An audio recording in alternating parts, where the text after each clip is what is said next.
বিগত 5 দিন ধৰি আমাৰ 2 নং নমাটি প্ৰাথমিক বিদ্যালয় আৰু নমাটি বালিকা মধ্য ইংৰাজী বিদ্যালয় যৌথভাৱে ঐনবেলিৰ দৰে এইবেলিও এই অধিৱেশনখন পাতিছে। আজি মুকলি সভা আৰু বঁটা বিতৰণী সভা। বিগত সময়ছোৱাত ছাত্ৰ ছাত্ৰীৰ বহিৰ্জ্ঞান প্ৰকাশৰ অৰ্থে বিভিন্ন ধৰণৰ খেল ধেমালি, কুইজ, আকস্মিক সংগীত প্ৰতিযোগিতা, যোৱাকালি ৰাতিলৈকেই নাট প্ৰতিযোগিতা পৰ্যন্ত হৈছে। ছাত্ৰ ছাত্ৰীসকলৰ অপৰিসীম উৎসাহ এই গোটেই কাৰ্যসূচীত। গতিকে আমি বৰ ভাল পাইছোঁ। আজি দেখিবলৈ পাইছোঁ আমি ছাত্ৰ ছাত্ৰীসকলৰ প্লাছ অভিভাৱক মণ্ডলীৰ উৎসাহ উদ্দীপনা, এটা প্ৰীতি সুযোগ হ'ল, সকলোৱে যোগদান কৰিলে। এইটো এটা আমাৰ চিৰাচৰিত কথা। 25তম বাৰ্ষিকৰ আৰম্ভণিৰ পৰা এই কাৰ্যসূচীখিনি হৈ আছে।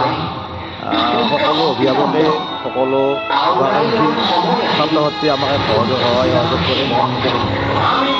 এইখিনিয়ে কথা। মই শ্ৰী দীপক কুমাৰ তালুকদাৰ, 25 সংখ্যক বিদ্যালয় সপ্তাহৰ সভাপতি, নমাটি বালিকা মধ্য ইংৰাজী বিদ্যালয় আৰু 2 নম্বৰ নমাটি প্ৰাথমিক বিদ্যালয় আমি যৌথভাৱে প্ৰতি বছৰে অনুষ্ঠিত কৰি অহাৰ দৰে এইবেলিও 5 দিনীয়া বৰ্ণাঢ্য কাৰ্যসূচীৰে 26/12/2024 ইংৰাজী তাৰিখৰ পৰা আজি 30/12/2024 ইংৰাজী তাৰিখলৈ আমি বিভিন্ন অনুষ্ঠান ছাত্ৰ ছাত্ৰীৰ মাজত বিভিন্ন প্ৰতিযোগিতা অনুষ্ঠিত কৰি আহিছোঁ। মই এই চেগতে যিসকল ছাত্ৰ ছাত্ৰী ইয়াত অংশগ্ৰহণ কৰি বঁটা পাবলৈ সক্ষম হৈছে তেওঁলোকলৈ মই অভিনন্দন জ্ঞাপন কৰিছোঁ।